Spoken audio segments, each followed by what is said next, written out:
মহান বৈষ্ণব এবং কুণ্ডলীদেব আর মহাপ্রভু এবারে অন্তরঙ্গ ভক্ত ছিল এবং তার পার্শ্ব ছিল। প্রতি বৎসর ওই পায়ে হেঁটে শিবানন্দ সিংহের সঙ্গে ওই নীলাচলে যেত এই 15 দিন। তারপর কে বললেন আর আছে রঘুনন্দন ঠাকুর। আমি রঘুনন্দন ঠাকুর, এই রঘুনন্দন ঠাকুর কি? এই যে বর্ধমান জেলাতে কাটোয়ার কাছে আছে শিখণ্ডবাসী সেখানে এক মুকুন্দ আছে, মুকুন্দ দাস, মাধব দাস আর নরহরি সরকার, এরা 3 ভাই। মনে শুনো কি বললাম, বললাম মুকুন্দ দাস, মাধব, নরহরি সরকার। বলে দাস দিয়ে সরকার 3 ভাই। তখনকার দিনে এরকম নয়, পদবিটা জন্মগত ছিল না। পদবিটা কেউ জমিদারের কাজ করতো, সরকার পদবি দিয়েছে। কেউ জমিদারের খাই না আদায় করতো, তাকে মজুমদার পদবি দিয়েছিল। বুঝতে পারছেন? আর চক্রবর্তী উপাধি পেত। চক্রবর্তী টাইটেল নয়, উপাধি পেত। বুঝছো?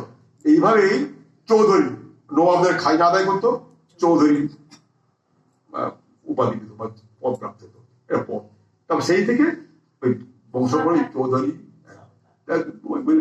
মুকুন্দ দাস, তখন দাস, মুকুন্দ দাস, তারপর কি নাম বললো, মাধব দাস আর তার মধ্যে মুকুন্দ হচ্ছে বড় 3 ভাই। শিখণ্ড, নরহরি সরকার ছোট, তিনি ব্রহ্মচারী ছিলেন। এই মুকুন্দ দাসের পুত্র ছিল রঘুনন্দন দাস। তো রঘুনন্দন ও প্রতি বৎসর এই মুকুন্দ দাস ও প্রতি বৎসর শিবানন্দ সেনের গ্রুপে যেত কোথায়, নীলাচলে প্রতি বছর। তো রঘুনন্দন ছোট যখন, রঘুনন্দনকে নিয়ে গেছে, হ্যাঁ রঘুনন্দনকে নিয়ে গেছে। তারপরে আবার পিতা পুত্র মুকুন্দ আর রঘুনন্দন মহাপুর সকাশে গেছেন, মহাপুর সামনে প্রণাম গ্রহণ করতেন। তখন মহাপুর হাসতেন, মুকুন্দ বাচ্চা, রঘুনন্দ বাচ্চা, বছর 4-5 বয়স। আচ্ছা মুকুন্দ, কে পিতা? তুমি পিতা না রঘুনন্দন পিতা? না প্রভু, রঘুনন্দন পিতা। কেন আমি এই রঘুনন্দনের কাছ থেকেই এই কৃষ্ণ ভক্তি পেয়েছি। আর তো মহাপুর, হ্যাঁ ঠিক বলেছ, যা হইতে কৃষ্ণ ভক্তি সেই গুরু হয়।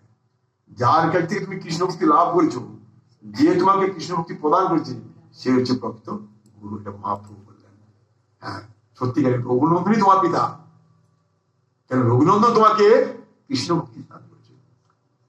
যা হইতে বললাম শ্লোকটা, যা আছে, যা হইতে কৃষ্ণ ভক্তি হয়, যা হইতে কৃষ্ণ সেই গুরু হয়।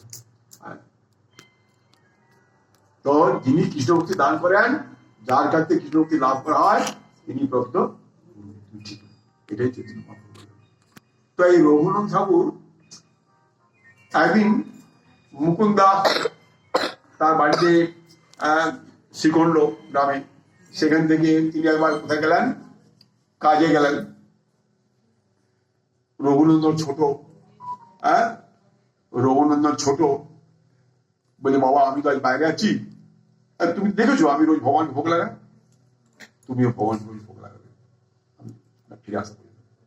তারপরে রঘুনন্দন ভগবান বললেন, ভগবান তো বসে আছে খাই, হ্যাঁ বলি ছোট ছেলে বাচ্চা, আরে ভগবান খাও, বাবা ভোগ লাগায় তুমি খাও, আমি ছোট ছেলে তুমি খাবে না কেন, খাও খাও জোর জোর করে।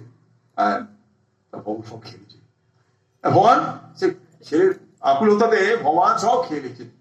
এবারে মা খালি খাওয়া, বাবা ফিরে এসছে, মুকুন্দা সব বলেছে, ছেলে বাচ্চা ছেলে খেয়ে নিয়েছে। কি বাবা, বাবা তুমি কি হলো, প্রসাদ বোধহয় না, ভগবান খেয়ে নিয়েছে। ঠিক আছে মুকুন্দ বলে, ঠিক আছে আচ্ছা আমি আজকেও থাকবো না, তুমি কিন্তু আজকেও ভোগ লাগাবে। এবারে আবার সে ভগবানকে গেছে, আবার ভগবান সে দাঁড়িয়ে খায়নি, খাওয়া আবার যেমন ঠিক আকুলি বিক্রি করছে। হ্যাঁ ভগবান নাড়ু নিয়ে খাচ্ছে, আর সেই সব মুকুন্দ সেখানে যায় না, ব্যাপারটা দেখবো, দরজা খুলে দিয়ে সে আধ খান নাড়ু অবস্থায় ভগবান আজও সেখানে বিদ্যমান। আচ্ছা খেয়েছে, এখনো সেখানে শ্রীখণ্ডে হ্যাঁ আছে। এই নরহরি সরকার তার শিষ্য হচ্ছে লোচন দাস ঠাকুর, তিনি চৈতন্য মহল রচনা করেছেন সামনে। হ্যাঁ, যাই হোক, এই যে কার কথা বললাম, রঘুনন্দন। একবার কি হয়েছে, রঘুনন্দন খুব শিশু,